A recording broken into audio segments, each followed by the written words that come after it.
રાષ્ટ્રની અગ્રીમ હરોળની સહકારી સંસ્થા કૃષક ભારતી કોઓપરેટિવ લિમિટેડ ગ્રુપકો દ્વારા આયોજિત આઝાદીના અમૃત મહોત્સવ અંતર્ગત સહકારી પરિષદ સાયણજીન ખાતે યોજાઈ હતી, જેમાં જમીન કઈ રીતે ફળદ્રુપ બનાવી અને ખાતરનો ઉપયોગ કઈ પદ્ધતિથી કરવો જે અંગે ખેડૂતોને માર્ગદર્શન અપાયું હતું।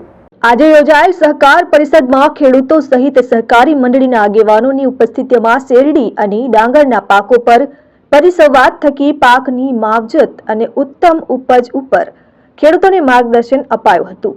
સરકાર દ્વારા રાસાયણિક ખાતર પર જે સબસિડી આપે છે અને આ સબસિડી કઈ રીતે ઘટે અને આ વિસ્તારના ખેડૂતો કઈ રીતે સારી રીતે ખેતી કરી શકે તે અંગે વિસ્તારમાં ચર્ચા કરાઈ હતી। ખાસ કરીને રાસાયણિક ખાતરનો ઉપયોગ કઈ રીતે સાયન્ટિફિક ઢબે કરવામાં આવે અને જેનાથી આપણી જમીનની ફળદ્રુપતા વધે અને તેમનું ઉત્પાદન વધે જે બાબતે જરૂરી માર્ગદર્શન આપવામાં આવ્યું હતું।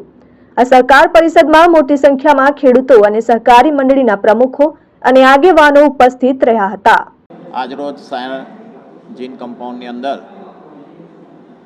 સહકાર પરિષદનું આયોજન ગ્રુપકો અને સ્થાનિક મંડળીના સહયોગથી કરવામાં આવ્યું હતું।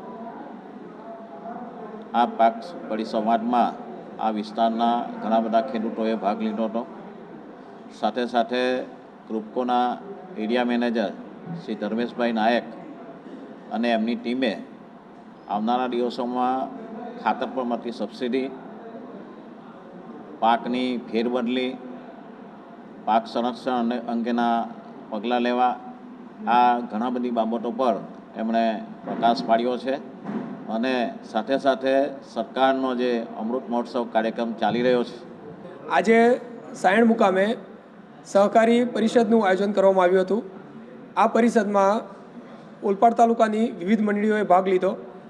આજના કાર્યક્રમનો મુખ્ય હેતુ હતો કે જે સરકાર રાસાયણિક ખાતરો પર ઘણી બધી સબસિડી આપે છે તો તે સબસિડી કેવી રીતના ધીમે ધીમે ઘટે અને એ સંજોગોમાં આપણા વિસ્તારના ખેડૂતો કઈ રીતના સારી ખેતી કરી શકે તો તેના વિશે આજે વિસ્તારમાં ચર્ચા કરવામાં આવી હતી।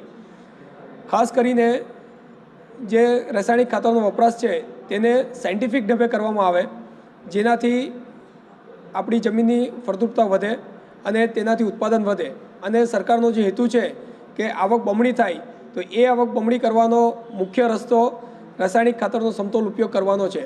સાથે સાથે આપણે એની જોડે ઓર્ગેનિક ખાતરોનો વપરાશ કરીશું અને જૈવિક ખાતરોનો વપરાશ કરીશું જેનાથી જમીનની ફળદ્રુપતા સારી થાય। Bureau report, RN news, Sayan, Olpad.